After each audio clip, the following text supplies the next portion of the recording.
Good morning, praise the Lord. Blessing for nation ministry Gujarat से मैं आपका भाई सैम क्रिश्चियन परमेश्वर पिता ने दिए हुए आज के इस नए सुंदर दिन पर आप सबको प्रभु यीशु के नाम से जय मसीह की। आज हम पवित्र शास्त्र बाइबल में से प्रभु के इस वचन पर अध्ययन करेंगे। भजन संहिता की किताब उसका 37वां अध्याय और उसकी 7वीं आयत। वहां पर लिखा है, यहोवा के सामने चुपचाप रह और धीरज से उसकी प्रतीक्षा कर। उस मनुष्य के कारण न कूद जिसके काम सफल होते हैं और वह बुरी युक्तियों को निकालता है। मसीह यीशु में मेरे प्रिय भाई और बहन, हम इस संसार में कई ऐसे लोगों को देखते हैं जो लोग गलत काम करने के बाद और पैसे वाले होते हैं। उनके जीवन में हमें सफलता देखने को मिलती है। वो अच्छी सुविधा में रहते हैं। वो लोग बड़ी खुशी और आनंद के साथ अपना पारिवारिक जीवन जीते हैं।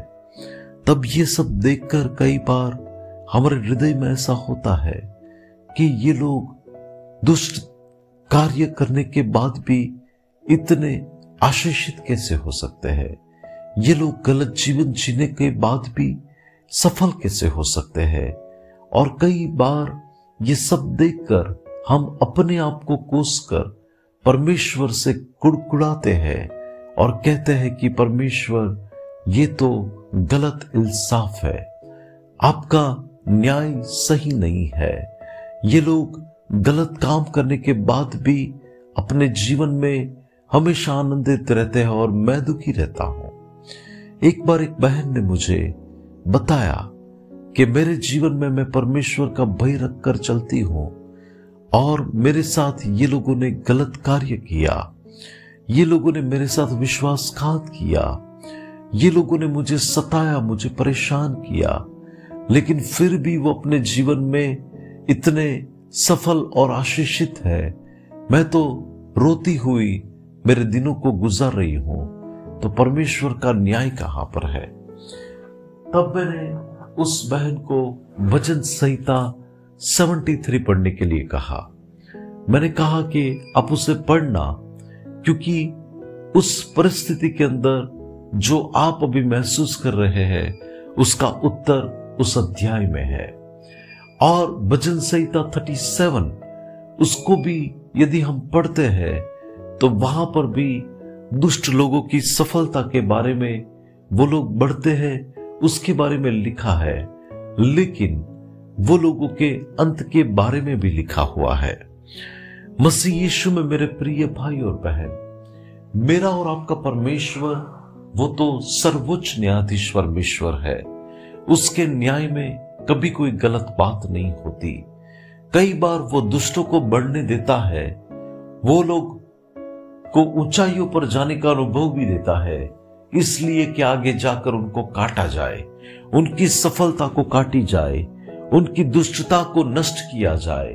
तब तक तो वो भी बढ़ते हैं।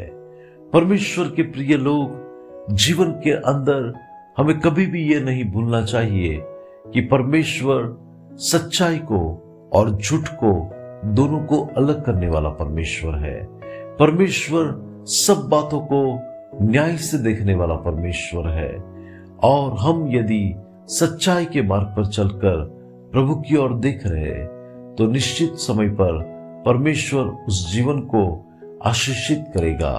बाइबल में आप देखिए तो यूसुफ के साथ गलत हुआ था। उसने कहा कि मैंने गलत किया हो, ऐसा कोई काम नहीं है कि जिसकी वजह से मैं यहां पर इस जेल के अंदर हूं। और उसने कहा 2 व्यक्तियों को, जब आप बाहर निकलो तब आप मुझे याद करना। तब वे लोग भी बाहर जाके उसे भूल गए, लेकिन परमेश्वर नहीं भूला। प्रभु जानता था कि यूसुफ ने कितना कष्ट उठाकर उसने सहन किया है, उसने धीरज रखी है, उसने शांत रहकर बिना किसी कुड़कुड़ाहट के मेरी ओर देखा है। और तब जाकर आप देखो तो परमेश्वर उसके लिए कितना बड़ा कार्य करता है। परमेश्वर उसको सफलता और आशीष देता है। और प्रभु उसे ऊंचाइयों पर ले जाता है। जितने भी लोगों ने उसके साथ गलत किया था वे लोग शर्मिंदगी में आ जाते हैं। परमेश्वर के लोग, हमें तो शर्मिंदगी में नहीं जाना है, लेकिन प्रभु हमारे सिरों को ऊंचा उठाएगा।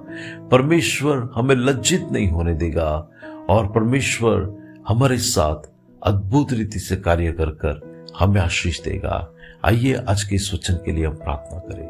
अनुग्रहकारी मेरे प्यारे स्वर्ग के पिता, हम किसी भी बात को लेकर कुड़कुड़ाए नहीं प्रभु। हम आपकी ओर देखकर, आपके पीछे हो लेकर प्रभु हम आपको निहारे और परमेश्वर किसी दुष्ट को देखकर हम अपने हृदय की शांति को न गवाए।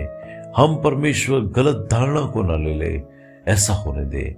सारा आदर, सारी महिमा हम आप ही को देते हैं, यीशु मसीह के नाम से मांगते हैं, आमीन। May God bless you. Have a blessed day. Shalom.